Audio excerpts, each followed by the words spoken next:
President Trump is punching back against critics, especially in the media, who say after just 30 days in office, his administration has gone off the tracks. He made his case this week in an extraordinary news conference, and then yesterday afternoon in Florida in a campaign-style rally.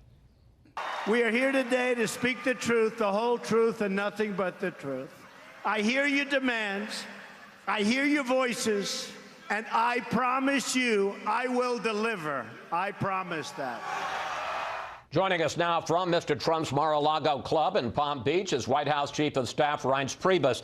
Reince, I want to start with President Trump's tweet on Friday afternoon. This is what he wrote. The fake news media, failing New York Times, NBC News, ABC, CBS, CNN, is not my enemy.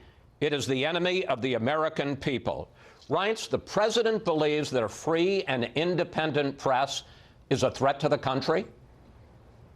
No, I think for the most part, and I understand where he's coming from, is that there are certain things that are happening in the news that just aren't honest. And we're not talking about everyone, Chris. We're not talking about all news. But we're talking about something that I guess he's termed as fake news. Let me give you an example. First of all, the New York Times last week put out an article with no direct sources that said that the Trump campaign had constant contacts with Russian spies. Basically, you know, some treasonous type accusations. We have now all kinds of people looking into this. I can assure you, and I've been approved to say this, that the top levels of the intelligence community have assured me that that story is not only inaccurate, but it's grossly overstated, and it was wrong, and there's nothing to it. And so if I can say that to the American people, then what does it say about the story? The next day, Chris, the Wall Street Journal puts out a story that says that they have anonymous sources that say that the intelligence community is purposely cutting out material from President Trump's briefing materials that he gets every day. That then proved to be untrue. All the agencies put out a statement saying it was totally inaccurate. Then we get thrown off the rails for 3 days responding to this stuff. I get the fact that you don't like, Chris? I get the fact that you don't like some stories. First of all, you made some news there at the top, and I want to follow up on that. You say, because you've said before you weren't part of the campaign, so you couldn't speak to that. You say that the intelligence community says that there were no contacts between anyone in the Trump campaign, any associate of Mr. Trump, and anybody involved as a Russian agent as to the campaign and collusion in the campaign with Russia. Is that what you're saying? Yeah, they told me, absolutely. They have made it very clear that that story in the New York Times is complete garbage. And quite frankly, they used different words than that, okay? Who was it that said that? And when I read back, who was it that I'm not going to tell you. Well, wait a minute. Wait a minute, Reince. You're just complained about unnamed sources. You're using an unnamed source. Well, because I didn't ask for approval to use their name, but I will tell you this. When I say top-level people, I mean top-level people, okay? So no collusion whatsoever between anybody involved with Trump and anybody involved with Russia in the 2016 campaign? No. And if you look at Devin Nunes's comments in the actual paper on the record, Chairman of the House Chris, Intelligence Committee. He was briefed by the FBI, and what did he do?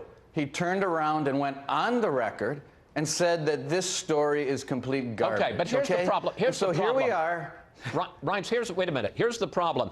I don't have any problem with you complaining about an individual story. We sometimes get it wrong. You guys sometimes get it wrong. I don't have any problem with you complaining about bias, but you went a lot further than that, or the president went a lot further than that. He said that the fake media, not certain stories, the fake media are an enemy to the country. We don't have a state-run media in this country. That's what they have in dictatorships. Okay, listen, Chris. It's not just two stories. Then it's followed up by 24 hours a day, 7 days a week of other cable stations, not necessarily Fox, that all day long on every chyron, every 7 minutes are talking about Russian spies, talking about the intelligence community, talking about how me and Steve Bannon don't like each other and what's Kellyanne doing. All this just total garbage, unsourced stuff. Listen, there's nothing wrong with background. Reporters need background information. We need to communicate with reporters and give reporters context. All I'm saying, though, is if you're going to come out with this, if you're going to come out with this story that says Russian spies are talking to your campaign, my God. I mean, I think you should, in some cases, or in most cases, actually have a named source. Look what we've done. We've repealed TPP. We have signed a coal bill to save the coal industry. We named Neil Gorsuch. We put an executive order in to deregulate the federal government. All of that. There's so many things I can talk about. Wait a minute. We and all of the other cable channels had covered live the announcement of Neil Gorsuch and covered live a lot of these other events. Covered live for an hour and 15 minutes. Hiring the president's news conference. Here's the problem: when the president says that we're the enemy of the American people, it makes it sound like if you're going against him, you're going against the country. Here's the problem, Chris. The problem is that you're right. Some of these things were covered. But you get about 10% coverage on the fact you did a very successful meeting with Bibi Netanyahu, the Prime Minister of the UK, the Prime Minister of Canada. We covered all of those news conferences live. Everybody did.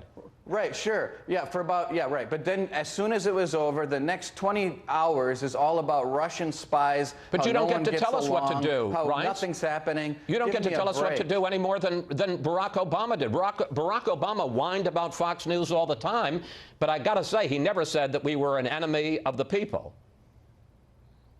Let me tell you something. He said a lot of things about Fox News, Chris. I think you ought to go check the tape. He blamed you for a lot of things, and I'm surprised as someone from Fox that you would forget all the shots that he took. No, he took the shots, and we didn't like him. And frankly, we don't like this either, because but he never went as far as President Trump has, and that's what's concerning, because it seems like he crosses a line when he talks about that we're an enemy of the people.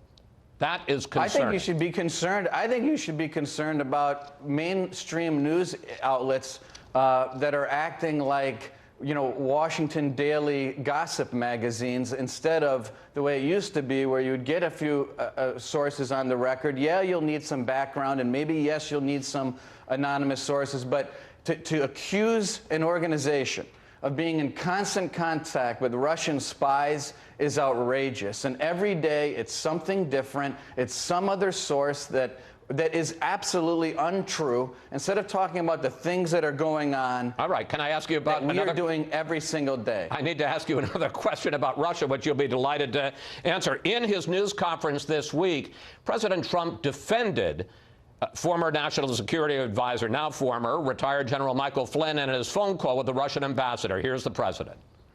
Mike was doing his job. He was calling countries and his counterparts.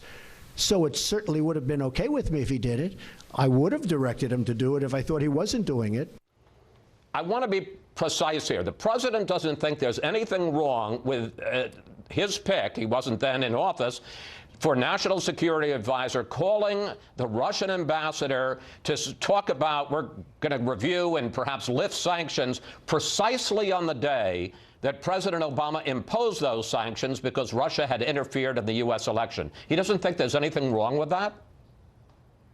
Well, I don't think there's anything, our legal department looked at this too. I don't think there's anything wrong with the subject of sanctions or new sanctions coming up. I don't think that in and of itself is wrong, and I think that's what the president is saying. I'm talking specifically about this phone call at this time. You've got President Obama, who is so outraged. I don't know why you're so No, because I mean, it's fine that you're so going bananas here, Chris. Look, I'm not going bananas. I'm asking you about the fact that it seems odd that the president of the United States, then Barack Obama, imposes sanctions because he says that Russia had interfered with, undermined our election, and you've got Mike Flynn calling the Russian ambassador and saying, well, don't worry about it, we'll review the sanctions. And you don't think there's anything wrong with that? Well, you don't know he said that. What the president is saying is that if the subject of the new sanctions came up, that in of itself is not a problem. I mean, how does, when you have a national security advisor that's calling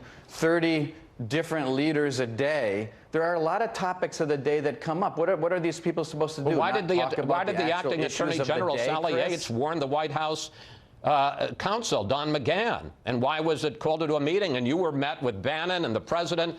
Why did all of that happen? Obviously, there was something troubling what do you mean, why did in it that happen? conversation. It happened because Sally Yates alerted and gave a heads up. It was later determined that there was no investigation ongoing. We looked at the matter. The legal department determined that there was nothing illegal that happened in the conversation, but then the issue turned to whether or not Michael Flynn was being honest and direct with the vice president, and ultimately the president determined that it was an unsustainable situation, and he fired, or he asked for the resignation of Mike Flynn. I mean, Reince, let me that's ask, what happened, and let that's me where ask you we're about at. that timeline, if I might, because the acting attorney general notified the White House on January 26 about discrepancies between what Flynn had told Vice President Pence about the call and what transcripts showed Flynn had actually said. But while the president and Steve Bannon and you all knew, the vice president didn't find out till he read it in the paper on February 9th. Question: why didn't you, as chief of staff, tell the vice president over the course of 14 days? Well, look, here's what happened. Yates came in, gave a heads up to the White House counsel. White House counsel looked at the matter. The next day or the day after, the investigation was closed and no longer going on. Then the issue shifted to whether or not something was done that was wrong. The vice president was then looped in on the situation, and we talked to the vice president about whether or not Michael Flynn was being honest or not. The vice president knew that there was an FBI interview. And then ultimately we decided, after about 10 days, bringing the vice president in, that we decided that he wasn't being honest. That was the timeline. It happened very quickly, Chris. But the vice president says he didn't know for 14 days that he had been misled by Michael Flynn. No, the vice president knew that we were. What the vice president didn't know, I believe, was that Sally Yates gave an initial heads up to Don McGahn. But once the next day came and that investigation was closed, Chris, that topic didn't come up again. This whole conversation shifted to whether or not Michael Flynn was honest with the vice president. He was then looped in on that conversation, and it was determined that he wasn't. Okay. That was it. Okay. One final question. And we'll have a better conversation next time, Reince. The president is now trying to find a new national security advisor. In fact, he's interviewing a number of people today. At least two candidates, Bob Harward and David Petraeus, have reportedly been passed over because they wanted more control over how the National Security Council operates. Question: is the president insisting that a political operative, Steve Bannon, play a major role in national security, which appears to be a concern for some of these candidates? Yeah, no, the answer to that is no. And the answer to the first part of the question is, number one, the issue with Admiral Harward never came up. And we haven't really gone down the road with General Petraeus. But as to the staffing at the NSA, the new NSA director can do whatever that he or she wants to do with the staffing at the NSA. But when you said no, are you saying that Steve Bannon, the new NSA director, can say, I don't want Steve Bannon as a formal member of the National Security Council? The president has said very clearly that the new NSA director will have total and complete say over the makeup of the NSC and all of the components of the NSC. And there is no demand made by President Trump on any candidate for NSA director at all. So including getting Steve Bannon out. Because it's very unusual to have a political operative in that role. So those reports that you're citing, those are more fake news stories that are completely untrue. We've never put demands on an incoming NSA director. The NSA director can do whatever he or she wants to do with the NSC and the makeup of the NSC. And the president has been very clear on that topic. And again, here we go, talking about more news articles that are not based on fact. But you know what I did, Reince? But our word doesn't matter. I asked you about it, and that's how good reporters find out whether or not something's true. Well, you're a good reporter, because you're a good reporter. Reince, thank you. Thanks for your time today. Always good to talk with you, sir. All right, thank you.